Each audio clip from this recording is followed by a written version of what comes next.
Ako po si Karen Davila. Napapanood nyo kami ngayon sa ABS-CBN News YouTube channel. Makakasama natin ngayon isang personalidad na dating malapit sa Marcos administration. Ngunit ngayon, isa na siyang kritiko at sinabing tatakbo siya upang maging totoong oposisyon. Kasama natin ngayon, Attorney Vic Rodriguez. Maraming salamat. Thank you for accepting our invitation. Thank you, Karen. Magandang araw at maraming salamat sa iyong pag-imbita sa akin ngayong araw. Attorney Vic Rodriguez, when you filed your candidacy, sinabi mo na ang candidacy mo ay endorsed by former President Duterte. Anong ibig sabihin nun? Nakausap ka ba niya? Anong pinangako niya? Walang pinangako si Pangulong Duterte kung hindi ay susuportahan ako at yung kakausapin niya yung kanyang mga supporters, yung kanyang core group at upang ako'y tulungan mangampanya. And yes, may pag-uusap kami before the filing. At mga 3-4 na beses kami nag-usap because initially, sabi niya, Vic, tumakbo kang senador. Ako hindi ko hilig ito, Mr. President, mas magaling akong nasa likod, tutulong na lang ako. And I was expecting that he will be the one to run for senator. And I will go all the way for him. Sabi ko, okay na ako, tutulong ako. But yun nga, nag-progress yung usapan and eventually, siya ay komandidatong mayor ng Davao, as we all know.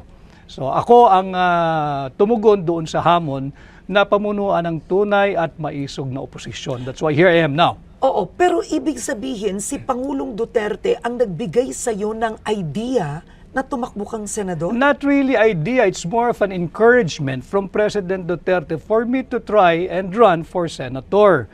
And nag-uusap kami mga 4 na beses eh. And sabi ko lang sa kanya, pag-isipan ko, Mr. President. Sabi niya, sige, tama naman yan, huwag kang magmadali, pero huwag din masyadong matagal. Dahil kinakailangan ka ng mapakilala, dahil kilala ka naman, pero hindi bilang kandidato. Okay. Attorney Rodriguez, sumikat ka bilang spokesperson, abogado ni Pangulong Bongbong Marcos. Buong kampanya, ikaw ang kinakausap ng lahat. May libro ka nga ang nakalagay, Kingmaker. Kabilang ka behind the scenes sa campaign. Isn't this absolute betrayal? From Marcos, ngayon na kay Duterte ka na. Magandang tanong yan, Karen. I have always been Duterte Marcos. And noong 2022, Marcos Duterte. At hanggang sa ngayon, magkasama kami ni Duterte. Ang nawala yung Marcos. Yan ang dapat mapaliwanag nila. Kami ni Duterte magkasama pa rin hanggang ngayon. Ano ba nangyari? Hindi ka lumabas noon, hindi ka nagpaliwanag. Bilang Executive Secretary, you were the shortest Executive Secretary in history, 79 days in office. You were forced to resign, tapos hindi ka naman naging Presidential Chief of Staff. What really happened? Bakit ka natanggal? I think the shortest na naging ES, former ESN Senator Ed Angara during the time of President Erap. Kasi abbreviated yung term ni Pangulong Estrada eh. And ako ay inappoint bilang Presidential Chief of Staff after my stint as Executive Secretary.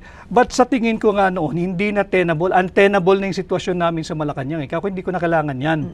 But sino ba kaaway mo doon? Yung mga gustong maging Pangulo pero hindi naman binoto ng tao. Yung mga astang Pangulo, wala namang mandato. Marami ron sa Malacanang.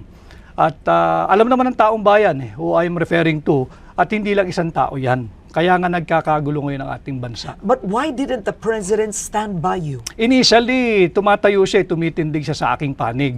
Pero eventually, bumigay, wala na tayong magagawa ron. And even before I assumed the position of Executive Secretary, Karen, hindi ito alam ng taong bayan. Alam ito ni Bongbong Marcos. Ilang beses ako nagsabi, hindi ko kailangan yan, okay na ako. I don't need that. Pero sabi niya, hindi, samahan mo ko. Pinaghirapan natin dalawa ito at gusto kong patakbuhin mo yung aking tanggapan kagaya ng pagpapatakbo mo nung kampanya. So, nandoon yung tiwala. Presidente na yan eh. Hindi naman lahat napapagkatiwalaan ng presidente. So, sige, tinanggap ko yung hamon. Pero as we go along, sabi ko, hindi ko kailangan ito, Mr. President. Exit na ako. Okay ako. Okay ako. Huwag mo akong problemahin. Ayos ako.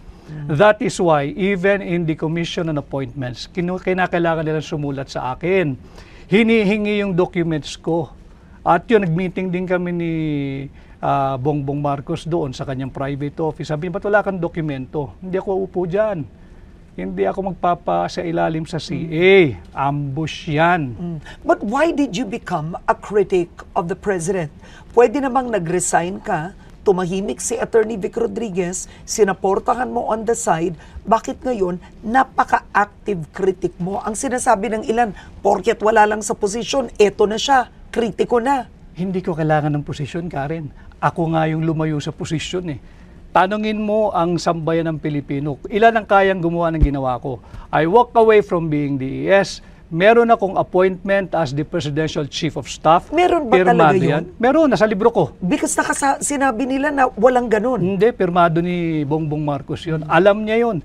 Kaharap nung pinirmahan niya, inabot niya sa akin si Naida Angping na ginawa kong PMS Secretary. Si Anton Lagdameo kaharapan at yung maraming PSG. Pirmado yun. Sa akin ang original hanggang ngayon.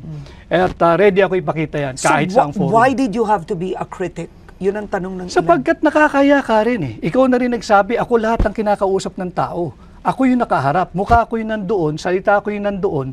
Tapos iba na ginagawa nung taong ikinampanya ko ng mabuti at tinangkilik naman ng tao. Hindi ito yung aming pinag-usapan. Hindi yung ganitong uri ng pamumuno ang aming napag-usapan.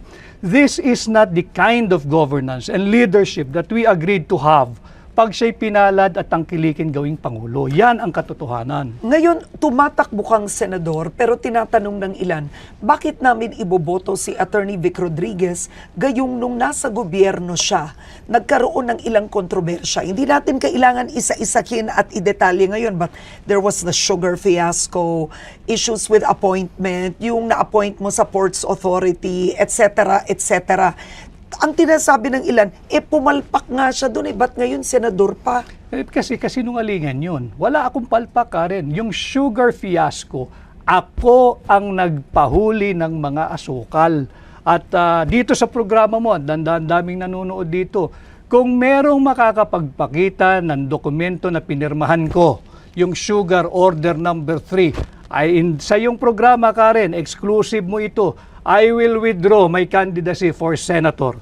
At yung appointments for sale, hanggang ngayon, hindi ako sumailalim at isiniilalim sa kahit anong investigation. Wala ako ni isang kasong administratibo, civil, at best criminal. Wala. So lahat ito'y paninira. Balikan ko lang yung sa Ports Authority na sinasabi nilang bayaw ko. Si Ginoong Chet Pastrana nakilala ko lang nung kampanya. At kaya pinagkatiwalaan namin tagadala ng pera para sa mga watchers. At hindi ko bayaw yan. At baka magduda ang asawa ko na meron pa akong ibang pinakasalan pag nagpatuloy yung chismis na bayaw ko si Chet. Yun ang aming biruan ni Chet. Ay hindi ko kaano-ano si Chet. So, yan ang katotohanan. Ang sinasabi nyo ngayon ay what you're saying is you were unfairly treated, judged, accused? Absolutely. Because maraming sumama na lang nung panalo na kami doon sa kampanya na gusto nila business as usual. Iba na dapat yung direksyon namin, yung napag-usapan namin ni Bongbong Marcos eh. Wala kaming kasama noon, Karen.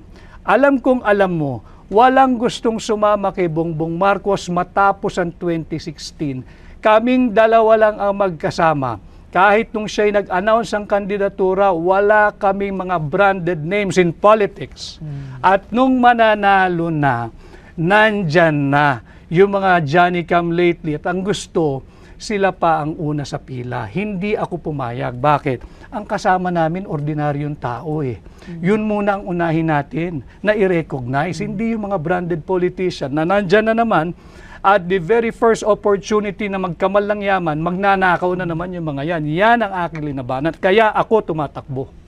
Hindi ba masakit ito sa iyo personally? In your book, sinulat mo doon na namatay ang iyong nanay.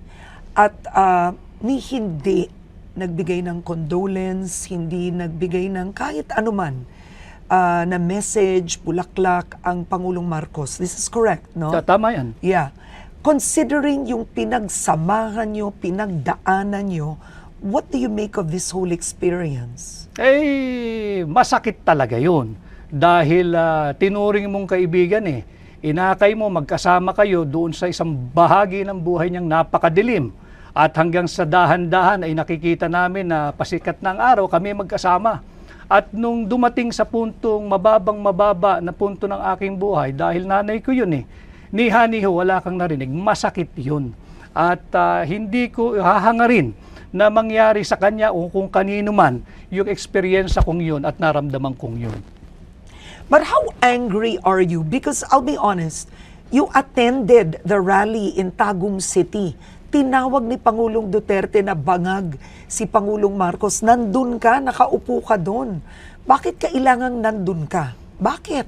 Bakit kinakailangan ko bang alam kung sasabihin ni Pangulong Duterte? At kami pag magkakasama, hindi kami nagtatanungan anong sasabihin mo, anong sasabihin ko. Wala kaming ganun. Sinabi ni Pangulong Duterte yung sinabi niya dahil marahil meron siyang dahilan.